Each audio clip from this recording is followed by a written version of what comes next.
Pedro Henrique. Eu sou estudante de licenciatura em História na UFTM e eu vou usar esse vídeo aqui como uma forma de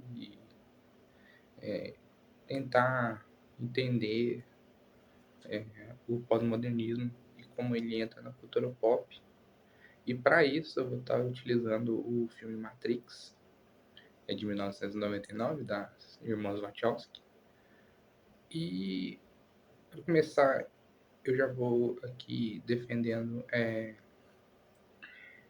história, cultura, filme como fonte histórica, me baseando principalmente no Marc Faux e no Pierre Sorlin, né?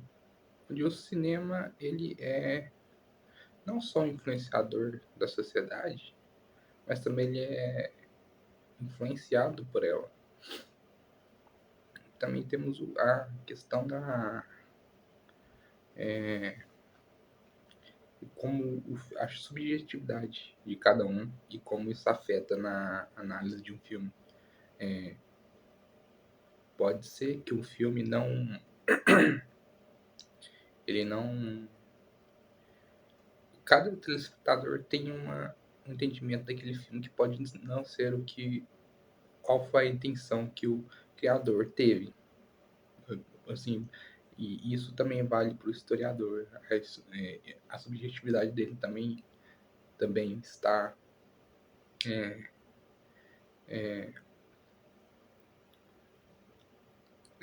presente ali naquela análise do filme que ele está fazendo. Também vou aqui explicar mais ou menos o que seria o pós-modernismo. O pós-modernismo é um campo cultural que abrangeu vários campos do saber, seriam história, como a gente vai trabalhar aqui, história e cultura, mas literatura, entre outras coisas. E ele surge no final do século XX, principalmente no final do século XX, com uma grande descrença que existia de vários pensadores quanto as metas narrativas que prometiam um futuro melhor, uma utopia. A gente pode ver principalmente isso depois da queda do Muro de Berlim, até onde Fukuyama ele dita que é o fim da história, porque acabou esse conflito entre o socialismo e o capitalismo liberal, com a vitória do capitalismo liberal. E começou essa dúvida, essa crítica a essas metas narrativas que existiam, principalmente o marxismo, o positivismo, entre outras que reclamavam para si uma verdade única. Também pode-se dizer que foi também ao fato da Europa perder o seu papel como centro do mundo. Então a sua história não seria mais capaz de ser tratada como uma história do mundo, uma história única. Então aí também entra o pós-modernismo na história, com essa abrangência com essa ramificação de várias histórias, várias verdades. Quando eu digo que Matrix fiz um filme pós-modernista, eu vou utilizar aqui alguns exemplos de tropos que existem em filmes que os tornam pós-modernistas, segundo Renato Pucci Jr. E, primeiramente, essa é a citação de um fetiche com as máquinas, mas ao mesmo tempo uma grande desconfiança da tecnologia. Nós também temos uma descrença um futuro melhor e uma fragilização das utopias. E também nós temos personagens individualistas e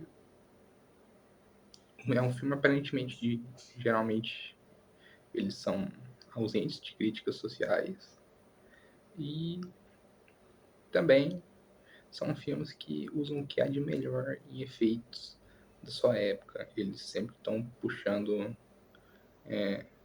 tudo que é de ponta em efeitos, tanto técnicos, efeitos visuais, entre outras coisas. Agora, Matrix, né, que a gente vai falar, é um filme, né, de 1999, que ele já vem de uma... ele tem várias inspirações que cabem já nessa ideia de pós-modernidade, que seguem esse padrão de pós-modernidade, de ideias pós-modernas. Eu vou citar, por exemplo, ele tem, por exemplo, muita inspiração em Neuromancer, alguns filmes que vieram antes, Blade Runner, os livros do Philip K. Dick, principalmente Robôs Sonham com Ovelhas Elétricas. E também realmente que é esse mundo que foi meio que é um mundo distópico, né? No caso do Matrix, nós somos escravizados pelas máquinas e, né, somos transformados em pilhas, né? Como é dito lá pelo Morfeu. Como eu disse, Matrix se encaixa também em vários desses aspectos, como os personagens extremamente, né, não extremamente, mas são personagens individualistas. O próprio Neo, ele não acredita em destino porque ele não gosta da ideia de algo mais controlando a vida dele. E também é um filme que, de novo, tem essa aceitação do fetiche da tecnologia, ao mesmo tempo que o medo dessa tecnologia nos controlar, como acaba acontecendo no filme. E é um filme que, apesar de alguns tomarem como uma crítica social aos governos, não necessariamente critica eles. Você nunca vai ver diretamente algum governo sendo criticado. Os agentes são, na realidade, as máquinas. Eles não são para serem nenhum tipo de governo. Isso pode ser uma interpretação vindo depois do filme. Uma coisa que eu acho que é importante também salientar, mas não é muito importante para esse vídeo, no caso. Porém, o Matrix também bebe muito do cinema de Hong Kong. Filmes como do diretor do John Woo, como Fervura Máxima, que são... Ele tira principalmente os elementos de ação dentro desse filme. Esse negócio de tiro em câmera lenta, acrobacias, em todos esses filmes. Porém, não é um assunto que vai agregar muito a esse vídeo, então é um assunto para outro momento. Matrix sempre tem essa discussão do que é o real, o que é uma verdade, né? Uma verdade subjetiva. Isso acho que é algo bem da historiografia pós-moderna que passa pro que tem no filme Matrix. Por exemplo, temos aquela cena lá do Cypher, onde ele meio que tá filosofando ali sobre o bife, que na verdade é só uma construção da Matrix que envia sinais pro cérebro dele para dizer que aquele bife é gostoso, é suculento, mas se é aquilo que o cérebro dele percebe é real, logo para ele aquilo pode ser real. E é basicamente esse o trato que ele faz com as máquinas. Ele quer se esquecer da verdade fora da Matrix e viver apenas aquela realidadezinha da Matrix. Uma meio que uma analogia que eu gostaria de estar fazendo também é a questão da uma correlação entre o humano contra a máquina e a historiografia moderna em disputa com a pós-moderna. Principalmente porque as máquinas, né, o filme Matrix se passa em 2199 e o Morpheus diz isso para o Neo quando ele acorda e pergunta que ano. Ele diz: você acha que está em 1999, mas estamos por volta de 2199. Por volta, porque nem eles mesmos sabem mais ou menos que ano é mais.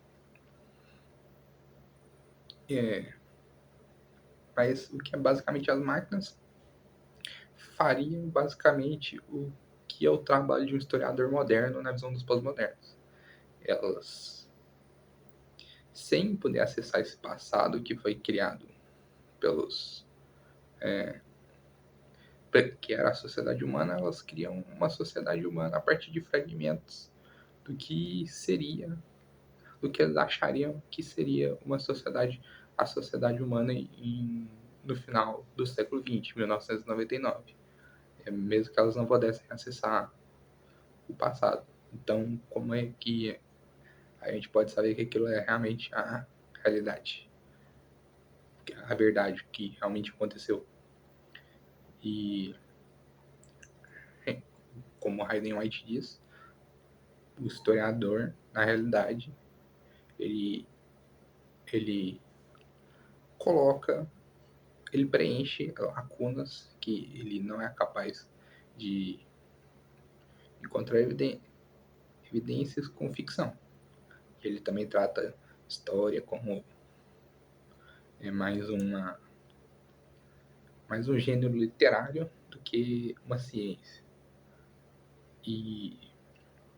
Mas agora os humanos, para mim, no Matrix, seria mais essa visão do pós-moderno, que eles querem escapar dessa ideia de verdade única, e para isso eles meio que aceitaram assim que não existe essa verdade. O Neo, quando ele tem esse paralelo também ali com o Messias, que ele é traído pelo Cypher, que é o Judas, ele morre, mas ressuscita, mas ele ressuscita como uma espécie de Messias pós-moderno, porque aí ele é capaz de se libertar dessa verdade única e com isso ele consegue ver outras verdades, assim, meio que por isso que ele é capaz de manipular a própria Matrix e quebrar as limitações que as máquinas impuseram nessa realidade. Mas é isso que eu queria, esse é o vídeo. Esse é um trabalho que eu estou fazendo em Teoria de História 3 e para a professora Sandra Maradantas, obrigado por assistirem até aqui. Obrigado, minha professora, por apoiar essa ideia que eu tive. E muito obrigado.